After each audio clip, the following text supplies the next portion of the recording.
तुमने जंगली जानवरों को लोगों पर हमला करते तो देखा होगा, लेकिन हमारी आज की कहानी में इसका एकदम उल्टा है। कहानी की शुरुआत होती है एक जू से, जहां कुछ शिकारियों ने घुसकर एक शेर का बच्चा चुरा लिया। उस बच्चे को पिंजरे में कैद करके एक हवाई जहाज में ले जाया जा रहा था। इसके बाद हम एक 25 साल की लड़की एल्मा को देखते हैं, जो पियानिस्ट बनना चाहती है। उसे जानवर भी बहुत पसंद थे। एक दिन वो एक आइलैंड पर घूमने जा रही थी। असल में ये आइलैंड उसके दादा का था। उसके दादा ने उसे कई साल पहले गोद लिया था और अब उनकी मौत के बाद ये आइलैंड एल्मा को विरासत में मिला है। आइलैंड पर अंकल जो ने उसका स्वागत किया। वहाँ पर एक बहुत सुंदर सा घर था। उसने फैसला किया कि वो आज की रात इसी आइलैंड पर गुजारेगी। रात के समय अपने दादा की वीडियोस देखकर एल्मा का दिल भर आया। एक वीडियो में उसके दादा ने बताया कि स्नो नाम की एक मादा भेड़िया कुछ साल पहले न जाने कहां से इस आइलैंड पर आ गई थी और समय के साथ उन दोनों में गहरी दोस्ती हो गई। दादा ने एल्मा से कहा कि वो भी स्नो को ढूंढकर उससे दोस्ती कर ले। उस रात शेर के बच्चे वाला प्लेन बेहद खराब मौसम की वजह से उसी आइलैंड पर क्रैश हो गया। क्रैश की आवाज सुनकर एल्मा डर गई और उसने बाहर जाकर देखा, लेकिन वो आइलैंड बहुत बड़ा था तो उसे कुछ नहीं मिला।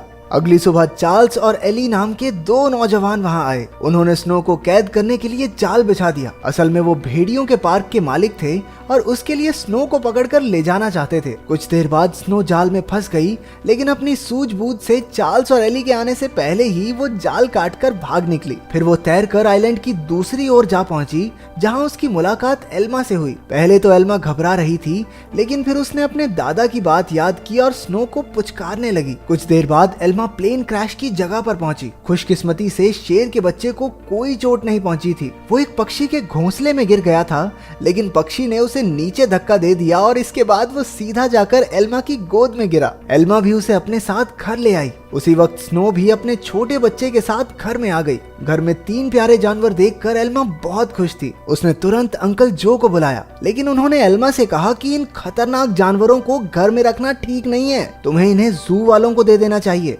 अंकल ने ये भी बताया कि शेर के बच्चे को ढूंढते हुए जू के कर्मचारी वहाँ जरूर आएंगे, और हुआ भी बिल्कुल वैसा ही। अगले दिन एनिमल कंट्रोल वाले वहाँ पहुँच गए। वो जानती थी कि जू वाले कितने बेरहम होते हैं, इसलिए उसने फैसला किया कि वो उन्हें जानवरों के बारे में कुछ नहीं बताएगी। उसने झूठ कह दिया कि उसने किसी शेर के बच्चे को नहीं देखा। घर लौटकर उसने देखा कि स्नो अपने बच्चे के साथ साथ शेर के बच्चे को भी दूध पिला रही थी। उसे बेहद खुशी हुई, क्योंकि अब स्नो दोनों बच्चों का ख्याल रख रही थी। जैसे जैसे दिन बीतते गए, दोनों बच्चों में दोस्ती बढ़ती रही। एल्मा ने भेड़िए के बच्चे का नाम जैक रखा और शेर के बच्चे का नाम ड्रीमर। उधर अंकल जो को चिंता थी कि ये जंगली जानवर एल्मा को कोई नुकसान न पहुंचा दें। लेकिन इसी तरह कुछ महीने गुजर गए और अब दोनों बच्चे थोड़े बड़े हो चुके थे। एल्मा उन्हें आइलैंड पर घुमाने ले जाती और अपने दादा की मनपसंद जगह पर उनके साथ खेलती भी थी। बदकिस्मती से एक दिन जब एल्मा पियानो के एक ऑडिशन के लिए गई थी, तो पीछे से वो भेड़िए के पार्क वाले आइलैंड पर घुस गए। इस बार वो स्नो को कैद करके अपने साथ ले ही गए। उधर एल्मा का सिलेक्शन भी हो गया और वो बेहद खुश थी। लेकिन जब वो घर लौटी तो उसके होश उड़ गए। उसके घर का सारा सामान बिखरा हुआ था,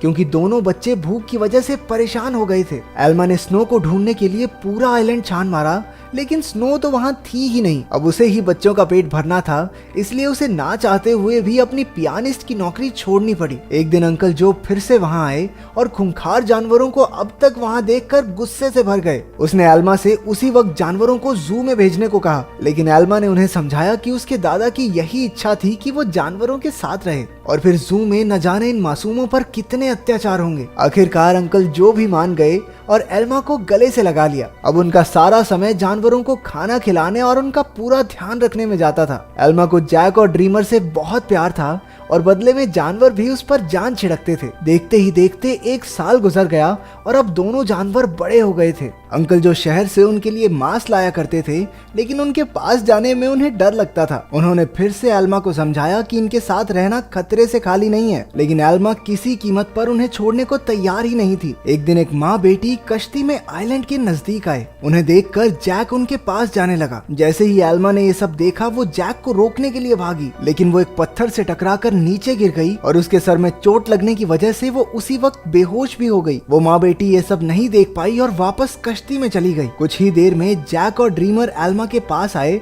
और उसे उठाने की बहुत सी कोशिशें की, लेकिन कोई फायदा नहीं हुआ। वो कई घंटों तक जोर जोर से आवाजें लगाकर मदद के लिए पुकारते रहे, लेकिन कोई नहीं आया। जल्द ही रात हो गई और दोनों जानवर एल्मा से सटकर बैठ गए। उन्होंने पूरी रात जागकर एल्मा को गर्माहट दी। अगली सुबह अंकल जो ने एल्मा को कई बार कॉल की, लेकिन कोई जवाब न मिलने पर वो समझ गए कि कुछ तो गड़बड़ जरूर है। वो तुरंत आइलैंड पर पहुंचे। उन्हें लगा कि जरूर इन जंगली जानवरों ने एल्मा पर हमला कर दिया होगा, इसलिए उन्होंने एनिमल कंट्रोल वालों को कॉल कर दिया। लेकिन जब उन्हें एल्मा बेहोश मिली और जानवरों को उसकी रक्षा करते देखा तो उन्हें अपनी इस हरकत पर बहुत पछतावा हुआ। इसके बाद जब एल्मा को हॉस्पिटल ले जाया गया तो डॉक्टर ने उन्हें बताया कि अगर जैक और ड्रीमर ने उसे गर्माहट न दी होती तो शायद वो आज जिंदा न होती। उधर एनिमल कंट्रोल वालों ने जैक को पकड़कर इलाई और चार्ल्स को सौंप दिया। उन्हें एहसास हो गया कि जैक तो स्नो का ही बच्चा है। वहीं ड्रीमर को एलन नाम के एक आदमी को बेच दिया गया जो एक जू चलाता था। एलन बहुत बेरहम आदमी था जो अक्सर अपने जानवरों को पीटा करता था, लेकिन अपने बाप से बिल्कुल उल्टा उसका बेटा रैफा बहुत नरम दिल का था। जल्द ही उसकी दोस्ती ड्रीमर से हो गई, लेकिन कुछ ही दिनों में बेचारे ड्रीमर को कई नशीली दवाइयां देकर सर्कस में करतब करने के लिए मजबूर किया जाता। ड्रीमर ने अब तक की अपनी जिंदगी मजे से आइलैंड पर गुजारी थी, लेकिन इन बेरहम लोगों ने उस पर काफी बुरा असर डाला। इसलिए राफा अक्सर उसके पास उसे शांत करने जाया करता। उधर हॉस्पिटल में एल्मा ने होश में आते ही जैक और ड्रीमर के बारे में पूछा। अंकल जो ने भारी दिल के साथ उसे सब सच बता दिया। जैसे ही एल्मा हॉस्पिटल से बाहर आई वो सीधा एनिमल कंट्रोल के दफ्तर में पहुंची। उसे पता चला कि जैक को तो भेड़ियों के पार्क में भेज दिया है और ड्रीमर को उन्होंने एक सर्कस ग्रुप को दे दिया था। ये सुनते ही वो गुस्से से भर गई और ऑफिसर पर चिल्लाने लगी, लेकिन अंकल जो ने उसे शांत किया। कुछ समय बाद एल्मा ने एली को फोन करके जैक के बारे में पूछा। एली ने बताया कि जैक बहुत खुश है और यहाँ उसके कुछ दोस्त भी बन गए हैं। इससे एल्मा को थोड़ी तसल्ली मिली, लेकिन अब भी वो ड्रीमर के लिए बहुत परेशान थी। अगले कुछ हफ्तों तक वो शहर की हर एक सर्कस में गई और सबसे ड्रीमर के बारे में पूछताछ की, लेकिन कुछ हाथ नहीं लगा। उधर ड्रीमर की वजह से एलन की मोटी कमाई होने लगी थी। ड्रीमर जल्द ही स्टार लॉयन के नाम से मशहूर हो गया। एक दिन ड्रीमर का सर्कस ग्रुप भेड़ियों के पार्क के पास से गुजर रहा था और जैक ने तुरंत अपने बचपन के दोस्त को पहचान लिया। जैक अपनी सूझबूझ से पिंजरे से बाहर निकल गया। एली ने जब ये देखा तो वो समझ गया कि जैक बेहद समझदार है और वो जरूर कुछ ना कुछ ढूंढ रहा है। जल्द ही जैक उस तक पहुंच गया जिसे वो ढूंढ रहा था। उसने बड़ी चालाकी से ड्रीमर को भी पिंजरे से छुड़ा लिया। इतने महीनों के बाद एक दूसरे से मिलने पर दोनों जमकर खेले। जब एलन को ड्रीमर के भागने का पता चला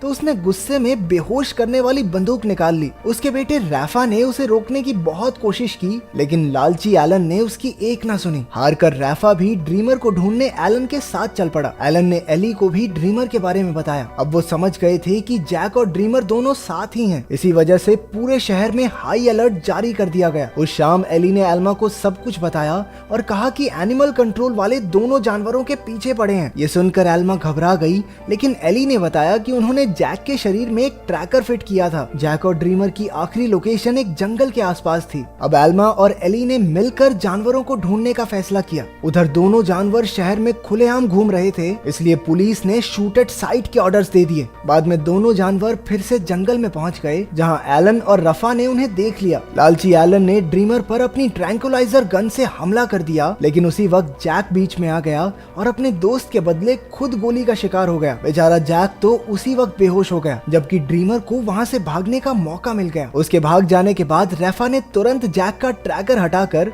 उसे एक दवाई दे दी, जिससे बेहोशी की गोली का असर खत्म हो जाए। कुछ देर बाद बाप बेटा एक बार में पहुंचे और एली और एल्मा भी एक ट्रैकर के जरिए उन तक पहुंच गए। एलन ने उनसे कहा कि उसके पास कोई ट्रैकर वगैरह नहीं है और उन्हें बाहर भेज दिया, लेकिन समझदार रैफा ने बाथरूम का बहाना बनाकर एली और एल्मा को सब सच बता दिया। वो उन्हें जंगल में ले गया, जहां आखिरकार उन्हें ड्रीमर मिल गया। इसके बाद ड्रीमर उन्हें एक झोपड़ी में ले गया, जहां जैक आराम कर रहा था। खुशकिस्मती से उसे सही टाइम पर होश आ गया था, लेकिन तभी उन्हें पुलिस के आने का शक हुआ तो एल्मा ने दोनों जानवरों को खुफिया रास्ते से भगा दिया। अब आइलैंड तक पहुंचने के लिए उन्हें सिर्फ एक नदी पार करनी थी। पुलिस से बचने का एक यही रास्ता था, लेकिन वहाँ कोई कश्ती नहीं थी, इसलिए सबको तैरकर ही जाना होगा। जैक तो उसी वक्त फुर्ती से नदी में तैरने लगा, लेकिन ड्रीमर पानी से डरता था। एल्मा ने उसे हिम्मत देने की बहुत कोशिश की, लेकिन ड्रीमर वापस जंगल की ओर मुड़ गया। जैसे ही जैक और एल्मा तैर रहे थे, उन्हें बंदूक चलने की आवाज सुनाई दी। इसका मतलब ये था कि ड्रीमर अब इस दुनिया में नहीं रहा। आइलैंड पर पहुंचकर एल्मा फूट फूट कर रोने लगी, लेकिन ड्रीमर अचानक उसके सामने आ गया। असल में वो जंगल में पुलिस वालों को भटकाने के लिए गया था। उसे जिंदा देखकर सभी खुशी से झूम उठे। आखिर एल्मा ने जैक और ड्रीमर के लौटने की खुशी में पार्टी में पियानो बजाया। अब उनका परिवार पूरा हो गया था।